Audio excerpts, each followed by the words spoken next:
नमस्कार दोस्तों, आज मैं आपको सुनाऊंगा अधूरे प्यार की अधूरी कहानी, एक सच्ची प्रेम कहानी।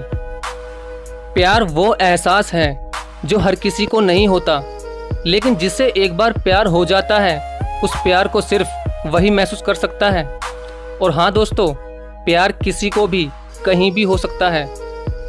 दोस्तों, ये प्रेम कहानी एक जतिन नाम के लड़के की है, जो कहानी मैं आपको सुनाने जा रहा हूँ।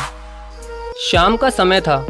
मैं स्टेशन के बाहर अपने दोस्तों का इंतज़ार कर रहा था। हम सभी दोस्तों का कहीं बाहर घूमने का प्लान था और मैं स्टेशन के बाहर उनसे बहुत पहले ही पहुंच गया था। मुझे कुछ भी समझ नहीं आ रहा था कि मैं क्या करूं। दोस्तों को आने में अभी काफ़ी समय था, इसलिए मैं स्टेशन के पास एक बेंच पर बैठ गया और तभी कुछ ऐसा हुआ कि मेरी ज़िंदगी में एक अलग ही मोड़ आ गया था। स्टेशन की तरफ मैं देख ही रहा था कि मेरा दोस्त आया कि नहीं। तभी अचानक से मेरी नज़र एक बहुत ही खूबसूरत सी लड़की पर जाकर पड़ी। वो जो वक्त था मेरा पूरी तरह से कुछ देर के लिए थम सा गया था। मैं सब भूल गया था कि मैं कहाँ हूँ और क्यों हूँ। बस मेरी नज़र उस लड़की की तरफ से हट ही नहीं रही थी और मैं ना जाने उसे बार बार क्यों देखे जा रहा था। उसका मासूम सा चेहरा और उसकी इतनी प्यारी आंखें और उसकी हंसी तो इतनी प्यारी जैसे वो कहीं की परी हो। उसे देखकर तो पहली नज़र में ही मानो मेरे दिल को कुछ होने लगा था। क्या वो प्यार था या कुछ और, मुझे नहीं पता। बस मेरा दिल बोल रहा था कि हे भगवान, या तो मेरे दोस्त कुछ देर के बाद ही यहाँ पर आए या फिर कुछ देर के लिए ये वक्त ही रुक जाए। मुझे उसका नाम जानना था, उसके बारे में भी कुछ पता करने का दिल कर रहा था, लेकिन कैसे करूं ये समझ नहीं आ रहा था। जब कुछ समझ नहीं आया तब मैंने भगवान से प्रार्थना की, हे भगवान, प्लीज़ इस लड़की को मेरी ज़िंदगी में एक बार भेज दो। तभी अचानक वो वहाँ से जा रही थी, मेरी आंखों से दूर, लेकिन मुझे किसी तरह से उसे रोकना था।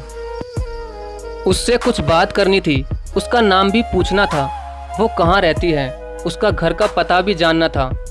उससे एक बार मुझे दोस्ती भी करनी थी और अपने दिल की बात भी उसे बतानी थी, लेकिन कैसे? यही सवाल बस बार बार मेरे मन में आ रहा था और मुझे बेचैन किए जा रहा था। पर मैंने भी फिर सोच लिया कि मेरी आंखों से दूर होने से पहले अगर इसका नाम मुझे पता चल जाए तो मैं इसे अपने प्यार के बारे में ज़रूर बताऊंगा, चाहे फिर वो मुझे हाँ कहे या ना, मगर मैं उसे अपने दिल की बात बताकर रहूँगा। शायद भगवान ने ही उसे मेरे लिए भेजा होगा। तभी अचानक भगवान ने चमत्कार कर ही दिया। पीछे से किसी की एक आवाज़ आई। उसने कहा, प्रिया, मैं यहाँ हूँ। तभी मैंने पीछे मुड़कर देखा तो उसी की एक सहेली ने उसी लड़की का नाम प्रिया बोलकर पुकारा, जिसे मैं चाहने लगा था। तभी उसका नाम जानते ही मैं बहुत ही खुश हो गया। मेरा मन किया कि नाम बताने वाली लड़की को दिल से थैंक यू कहूँ, क्योंकि उसी की वजह से ही मुझे उसका नाम पता चला। बस तभी मैंने ठान ली, अब उसे अपना बनाना ही है और उसे अपनी ज़िंदगी में लाना ही है। फिर तभी मैं उसके पीछे जाने ही लगा कि अचानक मेरे सभी दोस्तों ने मुझे पीछे से आवाज़ लगा दी। अब मैं क्या करूं? मुझे कुछ भी समझ नहीं आ रहा था। मैं क्या कहूं अपने दोस्तों से, उन्हें कैसे मना करूं? अब मैं कैसे प्रिया के पीछे जाऊं? बस मैं यही सोच रहा था कि मैंने देखा कि प्रिया अब तो बहुत दूर जा चुकी थी। दिल मानो अब मेरा रोने लगा था और तभी मानो मुझे ऐसा लगा कि सब कुछ एक सपना सा था जो जल्दी ही टूट गया हो। मैं अपने दोस्तों के साथ वहाँ से चला तो गया, लेकिन पूरे रास्ते ही मैं सिर्फ प्रिया के बारे में ही सोचता रहा। मानो मेरा दिल अब उसके ख्यालों से निकलने के लिए तैयार ही नहीं था। तभी हम सभी दोस्त घूम फिर कर अपने अपने घर चले गए और अगले दिन जब मैं कॉलेज जाने के लिए तैयार हो गया और कॉलेज में पहुंचा और मैं अपनी क्लास में जाकर बैठा, तभी मेरे एक दोस्त ने मुझे क्लास के बाहर बुलाया और मुझसे कहा कि देख जतिन, अपने कॉलेज में एक कितनी खूबसूरत लड़की आई है। लेकिन मेरा मन तो अभी भी प्रिया के ही ख्यालों में डूबा हुआ था और जैसे कि उसका चेहरा मेरे मन से हट ही नहीं रहा था। मेरा दोस्त बार बार मुझे आवाज़ दिए जा रहा था। तभी मुझे गुस्सा आया और मैंने अपने दोस्त से क्लास के बाहर आने के लिए मना कर दिया। लेकिन मेरा दोस्त तो बस मैं क्या कहूँ, वो मेरा ज़बरदस्ती हाथ पकड़कर मुझे बाहर ले गया और जैसे ही मैंने उस लड़की को देखा तो मानो जैसे मेरी खुशी का ठिकाना ही नहीं रहा। मैं खुद को रोक नहीं पा रहा था। लेकिन मुझे ये समझ नहीं आ रहा था कि अब मैं क्या करूं। तभी मेरे दोस्त ने मुझसे पूछा कि यार क्या हुआ, तू उस लड़की को देखकर इतना उदास क्यों हो गया। तभी जतिन अपने उस दोस्त के गले से लग गया और अपने दोस्त को अपने एक तरफा प्यार के बारे में सब कुछ बता दिया। तभी उसका दोस्त कहता है कि जतिन, तेरा प्यार बिल्कुल सच्चा है, तभी तो आज वो तेरे सामने ही है। तभी मेरे दोस्त ने मेरा हौसला और बढ़ा दिया और उसकी बातों से मैं बहुत ही खुश हो गया। अब तो मैं बस हवा में उड़ने लगा था। कुछ दिन प्रिया को देखते हुए ऐसे ही बीत गए और फिर एक दिन मेरे दोस्त ने मुझसे कहा कि जा कह दे आज प्रिया को अपने दिल की सारी बात। लेकिन मैं डरता था कि वो क्या कहेगी मेरी ऐसी बातों से, न जाने उसे कैसा लगेगा। यही सोच के मैं हमेशा रुक जाता था। मैं सोचने लगा था कि कहीं वो मेरी बातें सुनकर मुझसे और भी दूर ना हो जाए। अब मेरी कभी कभी प्रिया से थोड़ी बहुत बातें होने लगी थी और मुझे ऐसा लगता था कि शायद वो भी मुझे पसंद करती थी, लेकिन वो भी मुझसे अपने प्यार के बारे में कभी कुछ भी ना कहती। समय बीतता गया और प्रिया को मैंने अपना दोस्त बना लिया और दोस्त की तरह ही हम दोनों एक दूसरे से बातें करते रहे। लेकिन कभी भी ना तो मैं प्रिया से कुछ कह पाया और ना ही प्रिया ने भी मुझसे कुछ कहा।